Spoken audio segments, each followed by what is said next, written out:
नाज़रीन, गुज़श्ता दिन एंकर इमरान रियाज खान साहब और उनकी फैमिली से तकरीबन 2.5 से 3 साढ़े 3 घंटे हमारी तफसीली मुलाकात हुई है। बड़ी डिटेल मुलाकात हुई है। चाय भी उधर ही पी, जूस पिया, बिस्किट शिस्किट हमने खाए हैं। मुलाकात में बहुत सारे ऐसे सवालात जो आपके ज़हनों में हैं, हमने सब पूछे हैं, उन्होंने सब कुछ बताया है। आपके सामने ज़ाहिर है नहीं रख सकते और ना रखने की वजह भी आप ऑब्वियसली बहुत सारी चीज़ों से वाकिफ़ हैं, यानी बात पाकिस्तान में की ही नहीं जा सकती। यानी वो ऐसी चीज़ें हैं जिनका ज़िक्र पाकिस्तान में नहीं हो सकता और वो ज़िक्र करने का यकीन माने की जो जुर्रत रखता है वो सिर्फ एंकर इमरान रियाज खान ही है, या फिर उनके वकील है मियां अली इशफाक साहब, वही आपको बता सकते हैं। लेकिन एक कयामत गुजरी है, एक जुल्म हुआ है और जुल्म की इंतहा हुई है, एक इंतहा लेवल का जुल्म हुआ है और ये आने वाले टाइम में आज नहीं तो कल यकीनी तौर पर आपको तमाम तर हकायक, असल वाकयात और जो बिहाइंड द सीन जो कुछ होता रहा वो आपको पता चलेगा। मुलाकात में उनके दोस्त थे मियां अली इशफाक साहब, वो मौजूद थे, उनके भाई मौजूद थे और तकरीबन 3 साढ़े 3 घंटे इन्होंने फुल टाइम हमें दिया है। उनकी फैमिली ने, उनके वालिद साहब से बड़ी तफसीली मुलाकात हुई और मेरे ऑफिस के 2-3 बंदे थे, साथ साथ जो आप लोग हैं, आप लोगों का जिक्र हुआ, आप लोगों ने जो ट्रेंड्स बनाए, आप लोगों ने जो दुआएं की हैं, आप लोगों ने जो रोला डाला, ओवरसीज पाकिस्तानीज ने जो प्रोटेस्ट किए हैं, तो ये सारी चीजें एंकर इमरान रियाज खान को ना सिर्फ अंदाजा है बल्कि ये सारी चीजें उन्हें पता है। यानी उन्हें यह भी पता था कि पाकिस्तान में सियासत डॉट पीके को बैन किया गया। जब इसका जिक्र हुआ तो उन्होंने कहा जी सब्र करें, सब कुछ ठीक हो जाएगा, कोई ऐसा मसला नहीं है। लेकिन चीजें ठीक नहीं हैं, चीजें खराब हुई हैं और एंकर इमरान रियाज खान एक बड़े मुश्किल वक्त से गुजरे हैं।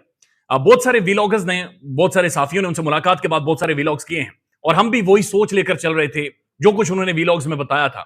लेकिन आप यकीन करें, बताने में, देखने में, सुनने में बहुत ज्यादा फर्क है। यानी जमीन और आसमान का फर्क है जो मैं आपको बताऊंगा और जैसे आप वहां पर बैठकर उनके सामने महसूस करते हैं। एंकर इमरान रियाज की जो तस्वीरें आप देखते हैं उनमें और उनके साथ लाइव बैठने में जमीन और आसमान का फर्क है। हम भी ऐसा ही जहन बनाकर वहां पर गए थे, लेकिन जब कमरे के अंदर एंकर इमरान रियाज खान दाखिल हुए, यानी उससे पहले हम गपशप लगा रहे हैं, हंस रहे हैं, इस केस के ऊपर डिस्कशन हो रही है, कानूनी नुकात के ऊपर मियां अली इशफाक साहब वो खासी जज्बाती भी हुए, 2-3 दफा उनकी आंखों से आंसू भी निकले। लेकिन जो ही कमरे के अंदर एंकर इमरान रियाज खान साहब स्टेप इन करते हैं, आप यकीन करें कि हम तकरीबन 20 से 25 मिनट, हम जो वहां यहां से गए थे सियासत डॉट पीके के, हम में से कोई भी बंदा बोला नहीं। हम सिर्फ बैठे रहे, देखते रहे, सुनते रहे। इमरान रियाज खान साहब गले मिलते हैं, जिस भी बंदे को देखते हैं अपने गले लगा देते हैं, अपने सीने से लगा देते हैं और इतनी शिद्दत के साथ लगाते हैं ऐसा महसूस होता है कि इंसान तरस जाता है। इंसान को, दूसरे इंसान को देखने के लिए, उसकी मौजूदगी को महसूस करने के लिए बंदा तरसा हुआ है। उसे इतनी कर्बनाक, दर्दनाक तन्हाई के अंदर रखा गया है कि वो जब आपसे मिलता है वो गले लग जाता है, वो आपके साथ जफ्फी मार लेता है और कई सेकंड तक वो जफ्फी जाती है। फिर वो बंदा इस कदर वो तन्हाई का काटा हुआ है, वो तन्हाई का ढसा हुआ है कि वो अब इंसान की जो मौजूदगी है, वो शायद मेरे ख्याल में वहां पर हमारी मौजूदगी या जो भी मेहमान उनके आ रहे थे, ये उनकी मौजूदगी उनके लिए सबसे बड़ा एहसास था या फिर सबसे बड़ी चीज थी उनके लिए। यानी दुनिया की कोई भी नेमत एक तरफ रख लें, लेकिन ये जो लोग थे, जो आम लोग उनसे मिलने आ रहे, हम लोग जा रहे थे, उनके दोस्त आ रहे थे, ये उनके लिए उस वक्त सबसे बड़ी नेमत और सबसे बड़ी चीज थी। इमरान रियाज खान एक 82 किलो वजन का एक नौजवान, जो आपने इससे पहले देखा, जो गरजता था, बरसता था, जो उंगली उठाकर, आंखें दिखाकर बात करता था, जो क्या टक्कर के बंदे हम जी। लेकिन आज वही बंदा जब कमरे के अंदर आता है तो उनके जो बाजू हैं वो इतने कमजोर हो चुके हैं, उनकी टांगें कमजोर हो चुकी हैं और उनके चेहरे के ऊपर झुर्रियां पड़ी हुई हैं। उनकी जो गर्दन की जो ये चमड़ा है, ये जगह है, ये टूटना शुरू हो गई है, यहां पर झुर्रियां महसूस होती हैं। उनके चेहरे के ऊपर सफेद दाढ़ी है, सफेद बाल हैं, लेकिन उनका ह्यूमर बरकरार है। बंदा मुस्कुराता है, वो आज भी क्या क्या लगाते हैं और ठट्ठे लगाते हैं, बहुत सारी चीजों के ऊपर मुस्कुराते हंसते हैं। आंखों की चमक बरकरार है, जो आंखों के अंदर जो एक चमक है, जो रोब था, दबदबा था, वो जो शेर की आंख थी, वो अभी तक बरकरार है। बॉडी मूवमेंट भी बहुत तगड़ी है, यानी जिस तरह से एंकर इमरान रियाज खान खुद खुलकर बातचीत करते थे, जो बॉडी मूवमेंट होती थी बड़ी लाउड, इस तरह करके, उस तरह करके, वो अपनी जगह पर मौजूद है। लेकिन वो बंदा बोल नहीं सकता, वो बंदा इमरान रियाज खान अब बोल नहीं सकता। ये अभी तक की जो रियलिटी हमने महसूस की है कि उन्हें बोलने के लिए जोर लगाना पड़ता है। इमरान रियाज खान को अपनी बात मुकम्मल करने के लिए जोर लगाना पड़ता है, लेकिन वो बंदा बोल रहा है, वो खामोश नहीं हो रहा, वो बात करता है, वो बताता है आपको, वो खुलकर वो चीजें बताता है कि जो शायद उनके दोस्त या फिर उनकी फैमिली नहीं बताती, वो आपको खुलकर बताता है कि उनके ऊपर क्या गुजरी है, किस दर्द और कर्ब से वो गुजरे हैं। वो सारी चीजें आपके सामने रखते हैं। यानी बहुत सारी चीजों के ऊपर उन्होंने मजाक भी बनाया, बहुत सारी चीजों के ऊपर वो हंसे भी, लेकिन 2-3 चीजें मैं आपके सामने रख देता हूं। एक तो इमरान रियाज खान साहब उन्होंने खुद कहा कि जनाब मैं जा ही नहीं रहा था मुल्क से, मैं जब मुझे पता चला कि मेरे घर में रेड पड़ गई है और मैं मुल्क से बाहर जा रहा था, मैं वहां से वापिस आया हूं, मैं लिहाजा वापिस आ रहा था जहां पर मुझे गिरफ्तार किया गया है। उसके बाद वो कहते हैं जिस तन्हाई वाले उस सेल के अंदर मुझे रखा गया था, वहां पर अंदर रोशनी नहीं थी, बल्कि बाहर कहीं बल्ब लगा हुआ था और उसकी थोड़ी सी रोशनी अंदर आती थी। अब जो कुरान पाक तो कहते हैं मैं तफसीर के साथ पढ़ता था, लेकिन मैंने कहा फिर आपको कोई अजान सुनाई देती थी, कोई आवाज सुनाई देती थी? उन्होंने कोई आवाज नहीं, कोई आजान नहीं। यानी कि मुझे सुबह से लेकर 24 घंटों में कोई आवाज, कोई चीज नहीं सुनाई देती थी, सिर्फ एक ही आवाज आती थी कि जब फजर का वक्त होता था डंडा मारा जाता फजर, फिर डंडा मारा जाता जोर, फिर डंडा मारा असर। यानी जो नमाजों के औकात थे वहां पर डंडा मारकर ये सिर्फ आवाज आती थी फजर, जोहर, असर, मगरब, ईशा। अजान की आवाज वो कहते हैं कि मैं नहीं सुनी।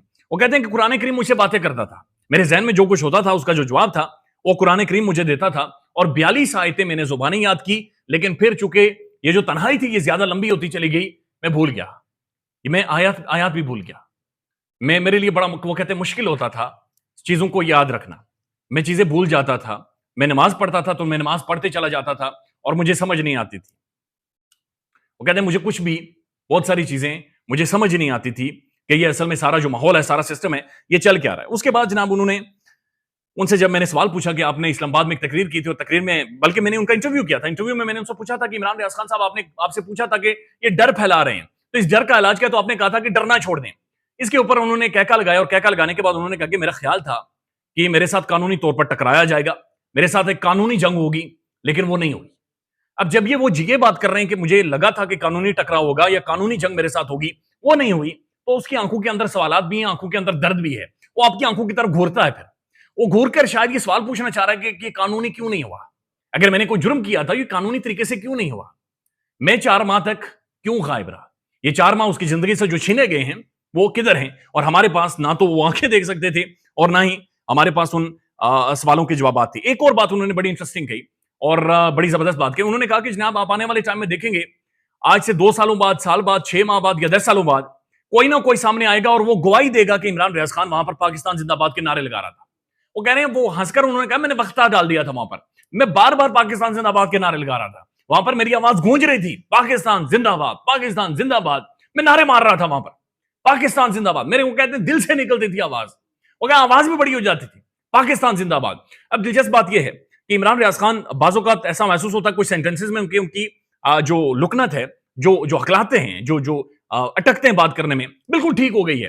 यानी कुछ चीजों में बिल्कुल ठीक बोलते हैं, लेकिन जो ही जज्बाती होते हैं, जो ही उस फेज में वापस जाते हैं, उनकी जो हकलाना है, उनका जो रुकना है, जुबान का जो फंसना है, वो और ज्यादा हो जाता है और ज्यादा उन्हें मुश्किल हो जाती है। हम आखिरी टाइम जब उठने वाले थे तो वहां पर एक और उनके मेहमान आए, आते ही उन्होंने इमरान रियाज खान साहब को मुबारक दी। उन्होंने कहा मुबारक को इमरान रियाज खान साहब, आप घर वापस आ गए। तो इसके ऊपर उन्होंने अगेन आई कांटेक्ट किया सबके साथ और कहा कि बड़ा अजीब महसूस होता है, एक आजाद रियासत है और इस आजाद रियासत के अंदर मेरी जबरी गुमशुदगी हुई और उसके बाद मुझे अपनी मर्जी से छोड़ा गया और लोग आकर मुझे मुबारक दे रहे हैं कि मुबारक हो कि तुम आजाद हुए हो। ये सवाल है और इस सवाल का जवाब किसी के पास नहीं है, और ये वही वाला सवाल है जो वो पूछना चाह रहा है कि मैं सोच रहा था कि कानूनी तरीके से मेरे साथ अगर मैंने कुछ किया है तो कानूनी तरीके से निपटा जाएगा, लेकिन कानूनी नहीं हुआ। तो ये बहुत सारी चीजें हैं जो कि आने वाले टाइम में आएंगे। उनके जो वकील हैं मियां अली अशफाक साहब, बार बार उनकी आंखों से आंसू टपक पड़ते हैं और रोना शुरू हो जाते हैं। यानी ये अनप्रेसिडेंटेड, गैर मामूली है कि मैंने एक वकील को, इतनी पढ़ी लिखी शख्सियत को, इतने प्रोफेशनल बंदे को इस तरह से रोते हुए देखा कि जैसे अपने भाई के लिए वो दर्द महसूस करता है। मियां अली अशफाक जब अपनी कहानी सुनाता है आप हैरान रह जाते हैं कि किस तरह से 4 माह तक वो पर्दे के पीछे रहकर एक एक brick by brick, step by step, baby step लेकर उन्होंने इन सारे मामलों को यहां तक पहुंचाया है। और आज एक साफी, जो पाकिस्तान की हिस्ट्री में ऐसे बहुत कम वाकयात हुए हैं कि बंदा इतने अरसे तक गायब रहे और फिर अल्हम्दुलिल्लाह से जिंदा वापस आ जाए, तो ये यहां तक उन्होंने पॉसिबल किया। और मियां अली अशफाक साहब, इसलिए उनकी आंखों में आंसू नहीं आते कि तनकीद हुई है, उन पर बात करते हैं, आप पर तनकीद हुई, वो हंसते हैं। लेकिन जब इमरान रियाज के और उन 4 माह का जिक्र आता है, उनकी आंखों से बेसाख्ता आंसू निकलना शुरू हो जाते। एक दर्द की कहानी है और एक जुल्म की कहानी है जो पाकिस्तान की तारीख में रकम हो गई है। और ये जुल्म और ये तारीख आप देखेंगे। हमने लाहौर के अंदर एक सर्वे किया, आप एक बात को यकीनी बनाएं, आज हमने हमारा तकरीबन रात को एक वीडियो आएगी जिसमें हमने लाहौर के अंदर सर्वे किया है, मैन उन मार्केट्स का सर्वे किया है जो कि गढ़ है नून लीग का।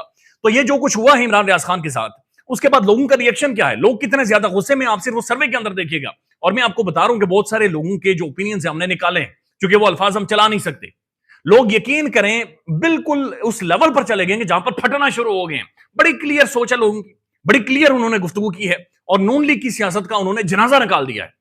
यानी मैं हैरान हो रहा था लाहौर के अंदर रिपोर्टिंग करते हुए लिबर्टी मार्केट में मुख्तलिफ जगहों के ऊपर कि मियां नवाज शरीफ का नाम लेने पर लोग गुस्सा हो रहे थे, नून लीग का नाम लेने पर लोग गुस्सा हो रहे थे, लोग उकता गए, फ्रस्ट्रेट हो गए, लोगों के अंदर गुस्सा भरा हुआ है। लिहाजा अगर इंतखाबात होते हैं तो ऐसा महसूस हो रहा है कि धांधली करना भी शायद अजाब बन जाएगा या मुश्किल हो जाएगा। और इसी का एक सबूत आपने शादरा में देखा, आज जहां पर के मरियम नवाज शरीफ साहबा ने एक गली का जलसा किया। गली में जलसे तो मैदान में होते हैं, लेकिन गली जलसा था। ये अजीब एक नई चीज आई है, गली जलसा जो गली में होता है। और वहां पर भी बताया जा रहा है कि तकरीबन 900 बंदा भी पूरा नहीं था, यानी गिनने वाले गिनती कर सकते थे। एक छोटा बच्चा जो कायदे या दूसरी में स्कूल में जाता है, जो अभी भी गिनती सीखता है, यानी वो भी काउंट कर सकता था कि यहाँ पर कितने लोग मौजूद हैं। मरियम साहबा का गुस्से में होना या इस चीज को महसूस करना जायज है। वो ठीक उन्होंने दर्द महसूस किया है, ठीक उन्हें फ्रस्ट्रेशन हुई, एंग्जाइटी हुई है। और ये फ्रस्ट्रेशन और एंग्जाइटी उसकी वजह यह है कि 16 माह में इस मुल्क का भुरकस निकला है। 16 माह में लोगों ने एंकर इमरान रियाज खान की जबरी गुमशुदगी भी देखी है, और लोग आज भी उसी कर्ब से गुजर रहे हैं, और लोग सवाल पूछ रहे हैं जिनके जवाब नहीं आए। नवाज शरीफ साहब की एक तस्वीर है, और ये जनाब इलेक्शन कमीशन के जो चीफ हैं उनके साथ तस्वीर है। वायरल तस्वीर तो पुरानी है, लेकिन लोग ये सवाल पूछ रहे हैं कि पाकिस्तान के जो अहम तरीन ओहदों के ऊपर लोग बैठे होते हैं, वो मियां साहब के साथ उनकी तस्वीरें कैसे बाहर आती हैं, तस्वीरें कैसे बाहर निकलती हैं। आपने देखा होगा कि जो साबिक DGFIA थे बशीर मेमन साहब, उन्होंने नून लीग को बाकायदा ज्वाइन कर लिया है। तो बशीर मेमन साहब इमरान खान के खिलाफ इससे पहले गुफ्तगू करते रहे, टीवी पर बातचीत करते रहे, और ये कहते रहे कि इमरान खान मुझे जबरदस्ती कहते थे कि नवाज शरीफ और मरियम नवाज शरीफ के खिलाफ केसेस बनाएं। तो अब वो नून लीग में शामिल हो गए। तो फिर अगर वो अब नून लीग में शामिल हुए, तो इसका मतलब है जब वो गुफ्तगू करते थे, बातचीत करते थे, क्या वो अनबाइस्ड थी? क्या वो अनबाइस्ड गुफ्तगू थी? क्या वो सच पर मबनी थी? ये वो सारे सवाल थे जिनके जवाब हम सबको ढूंढने होंगे। या तारीख हमें जरूर देगी। ख्याल रखिएगा अपना। अल्लाह हाफिज। पाकिस्तान में इस वक्त सबसे बड़ा मसला बोलने का है। पाकिस्तान में बोलने नहीं दिया जाता, जुबानें खींच ली जाती हैं, डर है, खौफ है, टेरर है। पाकिस्तान का मीडिया मुकम्मल तौर पर कंट्रोल्ड है, वेल मैनेज्ड है, एक मैसिव सेंसरशिप है। इसी तरह का दबाव पाकिस्तान में सियासतदोर भी फेस कर रहा है, जिसे पाकिस्तान भर में गुज़श्ता कई महीनों से मावरा आइन, मावरा कवानीन मुकम्मल तौर पर बंद कर दिया गया है, मुकम्मल तौर पर बैन कर दिया गया है। सियासतदोर की नशरियात को लिमिटेड करके पाकिस्तान में छोड़ दिया गया है। तमाम तर कानूनी मुआवजे के ऊपर आवाज उठाई गई, दस्तक दी गई, लेकिन हर तरफ से खामोशी है, सन्नाटा है। कहीं पर कोई सुनवाई नहीं है, कोई सुनने को तैयार नहीं है। लेकिन इसका हल क्या है? क्या खामोश हो जाएं? क्या सवाल ना करें? क्या मालूमात आप तक ना पहुंचाएं? क्या इंफॉर्मेशन आप तक ना पहुंचाएं? मालूमात भी पहुंचेगी, इंफॉर्मेशन भी पहुंचेगी, सवाल भी उठेंगे, लेकिन अब आपने रोल प्ले करना है, आपने अपना किरदार अदा करना है। और छोटा सा एक प्रोसीजर है, प्रोसेस है, उसके बाद आप अपना किरदार अदा करें और हमारी मदद करें।